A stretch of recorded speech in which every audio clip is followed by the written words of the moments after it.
Breaking చూస్తున్నాం. నేపాల్ నుంచి తెలుగు వారిని క్షేమంగా స్వస్థలాలకు తీసుకొచ్చేందుకు ఆంధ్రప్రదేశ్ చేపట్టిన ఆపరేషన్ సక్సెస్ అవుతుంది. ఈ విషయంలో మంత్రి నారా లోకేష్ చూపించిన చొరవకు అందరి నుంచి ప్రశంసలు అందుతున్నాయి.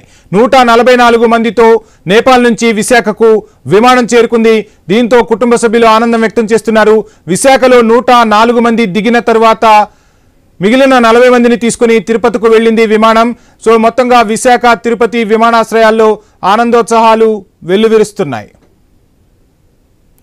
రైట్, బ్రేకింగ్ చూస్తున్నాం. మొత్తంగా విశాఖకు విమానం చేరుకుంది. మంత్రి నారా లోకేష్ ప్రత్యేక చొరవతో నేపాల్లో ఉన్న తెలుగువారు స్వస్థలాలకు చేరుకున్నారు. దీని పట్ల అందరూ కూడా ఆనందం వ్యక్తం చేస్తున్నారు. ఎయిర్పోర్టుకు చేరుకోవడంతో కుటుంబ సభ్యులు ఆనందోత్సాహాలు వెలిబుచ్చారు.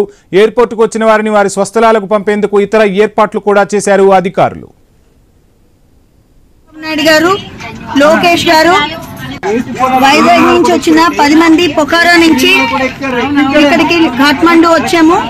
కాఠ్మండు ఫ్లైట్ ఎక్కేసాము, వైజాగ్ వస్తున్నాము. ఇదంతా మన గౌరవనీయులైన ముఖ్యమంత్రి శ్రీ నారా చంద్రబాబు నాయుడు గారు, లోకేష్ గారు, హోమ్ మినిస్టర్ అనిత్ గారు, అలాగే మన వీరందరికీ ప్రత్యేక ధన్యవాదాలు. ఏపీ భవన్ అఫీషియల్స్ అందరికీ కూడా ధన్యవాదాలు. అలాగే విశాఖ ఎంపీ శ్రీ భరత్ గారికి కూడా ధన్యవాదాలు. అలాగే మన అఫీషియల్స్ అందరూ, RTGS officials, NRT officials, everybody constant గా unstinting support and moral support ఇచ్చి మమ్మల్ని ఇంత జాగ్రత్తగా తీసుకొచ్చి విశాఖపట్నం తీసుకొస్తున్నందుకు మనం ధన్యవాదాలు తెలియజేసుకుంటూ ఎల్ఐసి ఎంప్లాయీస్ గా మేము అందరం ధన్యవాదాలు తెలియజేసుకుంటున్నాము.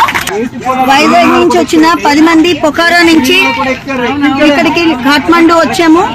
కాఠ్మండు ఫ్లైట్ ఎక్కేసాము, వైజాగ్ వస్తున్నాము. ఇదంతా మన గౌరవనీయులైన ముఖ్యమంత్రి శ్రీ నారా చంద్రబాబు నాయుడు గారు, లోకేష్ గారు, హోమ్ మినిస్టర్ అనిత్ గారు, అలాగే మన వీరందరికీ ప్రత్యేక ధన్యవాదాలు. ఏపీ భవన్ అఫీషియల్స్ అందరికీ కూడా ధన్యవాదాలు. అలాగే విశాఖ ఎంపీ శ్రీ భరత్ గారికి కూడా ధన్యవాదాలు. అలాగే మన అఫీషియల్స్ అందరూ, RTGS officials, NRT officials, everybody constant గా unstinting support and moral support ఇచ్చి మమ్మల్ని ఇంత జాగ్రత్తగా తీసుకొచ్చి విశాఖపట్నం తీసుకొస్తున్నందుకు మనం ధన్యవాదాలు తెలియజేసుకుంటూ నేపాల్లో చిక్కుకున్నటువంటి తెలుగు వారిని తిరిగి తమ స్వస్థలాలకు తీసుకొచ్చే చర్యల్లో భాగంగా కూటమి ప్రభుత్వం అంటే పూర్తి స్థాయి చర్యలు చేపట్టింది. మరి కాసేపట్లో విశాఖపట్నం ఎయిర్పోర్ట్కి అయితే పూర్తిగా ఎవరైతే నేపాల్లో చిక్కున్నటువంటి తెలుగు వారు ఉన్నారో వాళ్ళందరూ కూడా వచ్చే అవకాశాలు ఉన్నట్టుగా తెలుస్తుంది. మరి దీనికి ప్రభుత్వం ఎలాంటి చర్యలు తీసుకుంది, పార్టీ పరంగా ఎలాంటి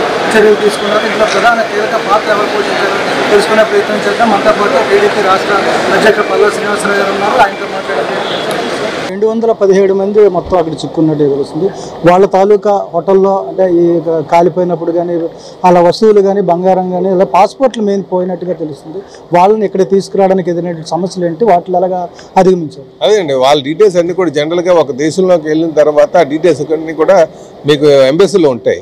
సో ఎంబసీని సంప్రదించిన తర్వాతే మనకి డీటెయిల్స్ అన్నీ వస్తాయండి.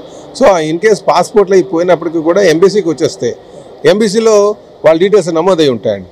సో అందుకని మేము ఎంబసీతోనే కాంటాక్ట్ చేసి అక్కడ ఉన్నటువంటి వారి తెలుగు డీటెయిల్స్ తీసుకొని వాళ్ళకి ఒక స్పెషల్ ఫ్లైట్ ఏర్పాటు చేసి ఇక్కడ తీసుకురావడం జరుగుతుందండి చెప్పి తెలియజేస్తున్నాండి. ప్రస్తుతం చూసుకుంటే వీళ్ళందరినీ కూడా ఇక్కడ తీసుకొచ్చారు. అంటే ఇప్పుడు యాక్చువల్గా 3:30కి ఫ్లైట్ విశాఖపట్నం వస్తుంది అనుకున్నారు. ఇప్పుడు ఇంతవరకు కూడా రాలేదు. ఎందుకు ఆలస్యం? అంటే అక్కడ కొన్ని అనివార్య కారణాలతో అది లేట్ అయిందండి. మేము 3 గంటలకు ఎక్స్పెక్ట్ చేస్తాం, కానీ ఇప్పుడు 6 గంటలకు వస్తుంది. 6 గంటలకు వచ్చిన వెంటనే వాళ్ళు రిసీవ్ చేసుకొని వాళ్ళకి ప్రాంతాలకు తరలిస్తామని చెప్పి తెలియజేస్తున్నాండి. అయితే ఇక్కడ మీరు గమనించాల్సింది ఏంటంటే తెలుగుదేశానికి గతంలో కూడా ఇలా హెల్ప్ చేసేటటువంటి చరిత్ర ఉంది. ఆ అమర్నాథ్ యాత్ర క్షమించాల రిషికేష్ అన్న అమర్నాథ్ యాత్రకి వెళ్ళినప్పుడు కూడా చిక్కున్నప్పుడు వాళ్ళందరినీ కూడా తీసుకురావడం జరిగింది. అలాగే యుక్రెయిన్లో ఉన్నప్పుడు కూడా అప్పుడు విద్యార్థులందరినీ కూడా మేము సహాయం అందించాం. అంటే తెలుగువారు ఎక్కడున్నా సరే మన బాధ్యతగా సహకారం అందించాలి, సహాయం చేయాలనే ఆలోచన తెలుగుదేశానికి ఎప్పుడూ ఉందని చెప్పి తెలియజేస్తాం. గతంలో చంద్రబాబు నాయుడు గారు చేశారు, ఇప్పుడు లోకేష్ గారు చేస్తున్నారు. సో మీ ద్వారా మేము అందరికీ తెలియజేసేటంటే ప్రపంచంలో తెలుగువారు ఎక్కడున్నా సరే ఎప్పుడైనా కష్టం ఉంటే వాళ్ళకి ఆదుకోవడానికి మేము ఉన్నామని చెప్పేసి లోకేష్ గారు ముందు ఉంటారని కూడా ఈ సందర్భంగా తెలియజేస్తున్నాం. ఇక్కడికి వచ్చిన తర్వాత ఈ 217 మంది ఆయా ప్రాంతాలకు వెళ్ళడానికి ఎలాంటి ఏర్పాట్లు చేశారు, వాళ్ళకి మానిటరింగ్ ఎవరు చేస్తారు? ఇక్కడ ఆల్రెడీ మేము అధికారులు పెట్టామండి, లిస్ట్ కూడా వచ్చింది ఎవరెవరు వస్తారన్నది. వాళ్ళందరికీ కూడా అయితే ఆ విలేజ్కి వెళ్ళడానికి ఏర్పాటు చేసాం, అధికారులు కూడా ఇక్కడ పెట్టడం జరిగిందండి. వెహికల్స్లో ఏర్పాటు చేసి వాళ్ళు పంపిస్తామండి. Thank you. ఇది మొత్తంగా చూసుకుంటే ఏదైతే నేపాల్లో చిక్కున్న తెలుగు వారిని విశాఖపట్నం తీసుకురావడం, అక్కడి నుంచి వాళ్ళ స్వస్థలాలకు తీసుకెళ్లే ఏర్పాట్లు కూడా చేస్తున్నారు. అయితే ఇది తొలిసారి కాదు, గతంలో కూడా అమర్నాథ్ యాత్రలో వరదల్లో చిక్కుకున్నటువంటి తెలుగు వాళ్ళని తీసుకురావడంలో కానీ, ఉక్రెయిన్లో జరిగినటువంటి వార్ సమయంలో ఇక్కడి నుంచి వెళ్ళి చదువుకుంటున్న విద్యార్థులు తీసుకురావడంలో కానీ టీడీపీ పార్టీ అదేవిధంగా పరిపాలనలో ఉన్నటువంటి అధికార పార్టీ కూడా పూర్తి స్థాయిలో చర్యలు తీసుకుంటుంది. టీడీపీ కూడా మొదటి నుంచి కూడా తెలుగు వారిని ఆదుకోవడంలో ముందుంటుంది. ఆ నేపథ్యంలో ఇప్పుడు నేపాల్ నుంచి కూడా వాళ్ళు తీసుకురావడం జరుగుతుందని చెప్పి టీడీపీ రాష్ట్ర అధ్యక్షుడు పల్లా శ్రీనివాసరావు తెలియజేస్తున్న పరిస్థితి. వీడియో జర్నలిస్ట్ స్వామితో రాజు, ఐ న్యూస్, విశాఖపట్నం. రైట్, మొత్తంగా నేపాల్ నుంచి తెలుగు వారిని క్షేమంగా స్వస్థలాలకు తీసుకొచ్చేందుకు ఏపీ చేపట్టిన ఆపరేషన్ సక్సెస్ అయింది. మొత్తంగా విశాఖ విమానాశ్రయంలో తెలుగువారు చేరుకున్నారు. ఇక విమానం నుంచి కిందకు ఒక్కొక్కరుగా వస్తున్న పరిస్థితి. ఇదే అంశానికి సంబంధించి ఫుల్ డీటెయిల్స్ మా ప్రతినిధి రాజు అందిస్తారు. రాజు, మొత్తంగా చూస్తున్నాం 144 మందితో నేపాల్ నుంచి విశాఖకు విమానం చేరుకున్నట్టుగా బ్రేకింగ్ అయితే అందుతుంది. ఫుల్ డీటెయిల్స్ ఏంటి? ఏదైతే నేపాల్లో తీసుకున్నటువంటి తెలుగు వారిని తీసుకురావడంలో ఆంధ్రప్రదేశ్ ప్రభుత్వం సక్సెస్ అయిందని చెప్పుకోవచ్చు.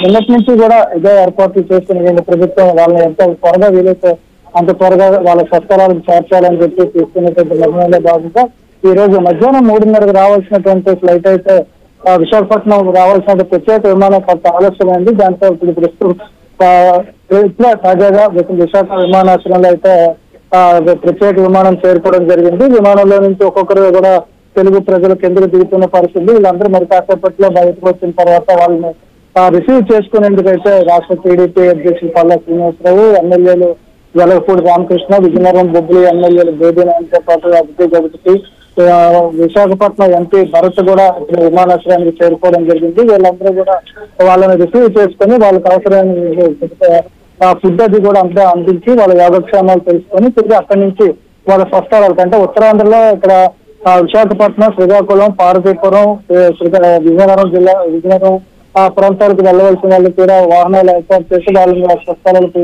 పంపించేందుకు అయితే అధికారులు కూడా నియమించడం జరిగింది. అదేవిధంగా తిరుపతి, కర్నూలుకు చెందిన వారిని కూడా విశాఖపట్నం ఎయిర్పోర్ట్ నుంచి ప్రత్యేక వాహనాల ద్వారా రోడ్డు మార్గంలో వాళ్ళని తరలించేందుకు కూడా ఏర్పాట్లు చేసినట్టుగా అధికారులు కూడా చెప్తున్నారు. మరి కాసేపట్లో అయితే విశాఖ విమానాశ్రయంలో బయటకు అయితే వీళ్ళు వచ్చే అవకాశం ఉంది. వచ్చిన తర్వాత వాళ్ళని రిసీవ్ చేసుకుని వాళ్ళకి కావాల్సినటువంటి ఏర్పాట్లు చేసే పనులు అయితే టీడీపీ నాయకులు, ఎమ్మెల్యేలు ఉన్నారని చెప్పుకోవచ్చు. మొత్తానికి ఏదైతే నేపాల్లో ఉన్నటువంటి దాదాపు 215 మందిలో 144 మంది అయితే విశాఖ విమానాశ్రయానికి ప్రత్యేక విమానంలో చేరుకోవడం పట్ల పలువురు హర్షం వ్యక్తం చేస్తున్నారు. ఎక్కడ ఎలాంటి ఇబ్బంది లేకుండా కూడా అన్ని ఏర్పాట్లు దగ్గర నుండి చూసినటువంటి రాష్ట్ర మంత్రి లోకేష్ గారు కూడా ప్రత్యేక ధన్యవాదాలు కూడా తెలియజేస్తున్న పరిస్థితి. వాళ్ళ కుటుంబ సభ్యులు కూడా ఇప్పుడిప్పుడే ఇక్కడ కొంతమంది అంటే